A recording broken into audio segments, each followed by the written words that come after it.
Ladies and gentlemen, we'll now begin with opening statements. Mr. Baker will go first on behalf of the plaintiff. Good morning. Thank you for being here, and thank you for your time to be here. And as the judge said, this is a very special part of our American judicial system, is jury service. And you have a very important role to play here. I'm going to talk to you a little bit about what that role is and what you're going to hear in, we think, the next day and a half or so. But my name is Josh Baker. With me is another lawyer, Blake Willis. Our firm is Waldo & Lyle. We represent property owners in eminent domain condemnation takings disputes, and we do that all over the Commonwealth. Our client here is Ms. Worley. Now, at the time that this suit was filed, her name was Ms. Simpson. You may hear us refer to her as Ms. Simpson or Ms. Worley, same person. With us also is Mr. Worley, her husband. And so I want to take a few moments to share with you what we're here about. And it's quite serious. Most things in court are quite serious. But I think this is among the most serious. Because this involves a constitutional right to own property without interference of the government. But when they do interfere, to be paid just compensation for the rights that they've taken and the damage that they've done to any of your remaining property. And that's not what I have to say about it. That's what our Constitution has to say about it. The Virginia Constitution says that when the government takes property for a public use, then they have to pay just compensation. And that is made up of two things. One, a value for the rights or the property that they've taken, and then any damage that's done to the property that you still own. And here, that's exactly what's occurred. And the court's already found that. And the court's already given you some instruction about what it is that the court has found. The court has found that on occasions, the town of Irongate uses Ms. Worley's property for the storage of excess stormwater. That means it floods. That means that they have intentionally and knowingly, that's what the court found, been flooding her property. But they didn't bring a condemnation suit. They didn't file the correct paperwork to take those rights and use her property for that purpose. They've just been doing it. And so Ms. Worley had to bring what we call an inverse condemnation suit to say, hey, excuse me, you've taken rights from me. The Constitution says that you have to pay me for that. And so that's what the court has already determined. That happened. That's a fact. The court has found that her property was used, and I'll read you the instruction that you were given this morning. So in November 15th, 2021, the court found that the town intentionally and knowingly allowed the petitioner's property to serve as a stormwater drainage overflow site during periods of time when the town's stormwater drainage system does not flow properly. Also from that instruction, the court read to you earlier, the court has found that the town has taken the petitioner's property by effectively taking a drainage easement across the petitioner's property for the purpose of storing excess stormwater, which leaves its pipe, I'm going to talk to you about the pipe, and drainage system, and that began back on May 22nd of 2017. And so all of the testimony and evidence that you're going to hear today from us will be what was the value of the property, meaning the take and the damage, back there, May 22nd of 2017. That's the date by which we all have to value the property, because that's what the court found. That's when the taking began. And so you're going to hear testimony about that. The court explained to you in this instruction earlier that the town owes just compensation. There's no question about that. Your role is to determine what's the right amount. And so as we walk through the evidence, you're going to hear from a couple of people who are going to present what they believe Ms. Worley is entitled to under our Virginia Constitution. One of those gentlemen is a man named Dennis Gruelle. He is a real estate appraiser. His office is over in Virginia Beach, and he has done work across the Commonwealth, North Carolina, Texas, on behalf of government agencies and property owners in just these kinds of cases. And you're going to hear from him. You're going to hear the extent to which he took upon this assignment to determine what was the value of the property back in May of 2017. What was the value of the easement that the town took from Ms. Worley? And what's the damage? Meaning, how does that reduce the value of the property which she still owns? And she still owns her home. Property's at 205 Market Avenue, down in Iron Gate. As the judge mentioned, very shortly, we're all going to take a little field trip and we're going to get to go see it. You're going to get to see where the water went. We'll talk a little bit about that in a moment. The other person who you're going to hear from is Garland Humphreys. He's a local broker. He owns Highland Realties and Associates. And Mr.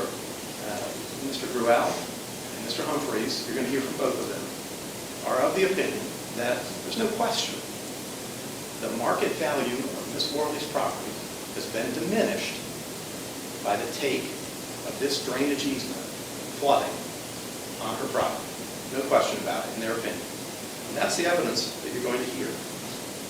Now, you're going to hear some other facts that are a little confusing. So I want to kind of walk through this. What the court found is that the town has taken a drainage easement for the stormwater across the property. You're going to hear testimony and probably some references to a stormwater pipe. The town owns a stormwater pipe that goes through this property. The town does not have an easement for that pipe. You will not hear from us that there is any value associated with the fact that that pipe is there without an easement, or the fact that the town excavated that pipe back in 2019 and left a trench there. Now, you will see that when we go out on the property because it hasn't been fixed, so you will see that. But that is not going to be a part of the value testimony that you will hear from Mr. Gruelle, the appraiser. Now, when we go out on the property, you are allowed to use your eyes and your common sense. You're allowed to consider the things that you see on the property as a part of your deliberation later on when you are charged with determining the right amount of that just compensation. I want you to pay very close attention when you're at the property. Ms. Worley is going to point out to you the boundaries of her property. That's been staked by a surveyor. And so there are stakes that show the property line. We'll point those out to you. You're also going to be able to walk through the yard, and you'll be able to observe kind of where the water is going. When you're out there, I'm going to ask you to pay attention to signs of that water. Look for water lines on the shed. Look for any boards that you might see kind of peeling up. Look for the disrepair and rot that may come along with water intrusion. You're also going to go in her basement because the water's going there too. What I'd ask you to observe when you go in the basement is the pumps that she's installed. The pumps that are there that pump water out of the basement. There's two. You'll also see that there's a sump pump in the shed. That's pretty atypical. I want you to pay attention to that too. I want you to notice that she's going to have a camera that's focused on the corner of the basement where the water comes in. It's a motion sensing camera. She's got some little water bottles set up so that when the water comes in, if those are disturbed, it sets off the camera, she gets in the water. Pay attention to that.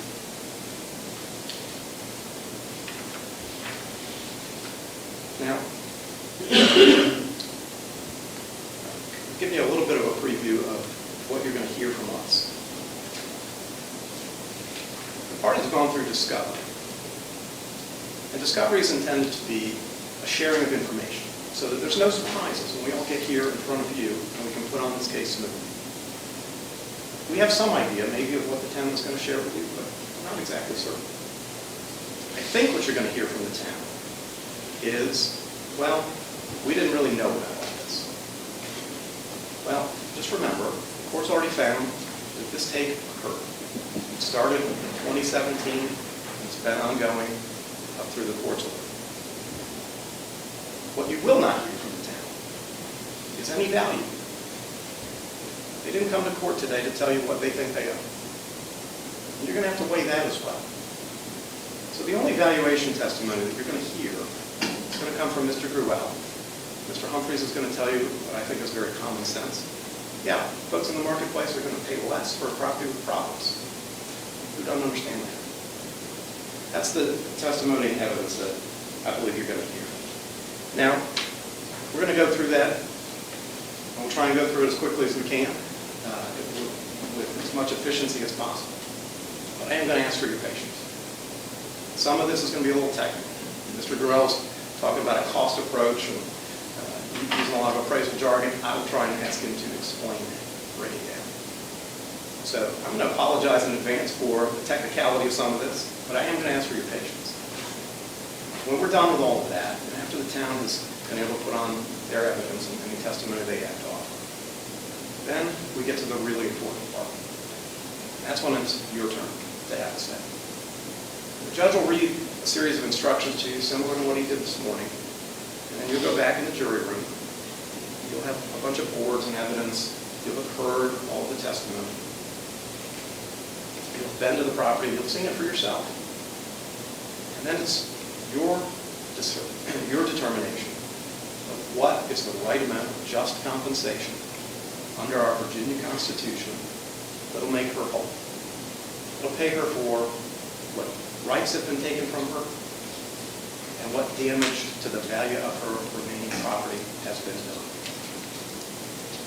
And so we submit that in the end, this is not a very complicated case. There's a lot of distraction. There's probably going to be a lot of objections. You'll hear the lawyers talking about a lot of different things. But remember, in the end, this is very simple, and we're going to try and present it in those terms to you.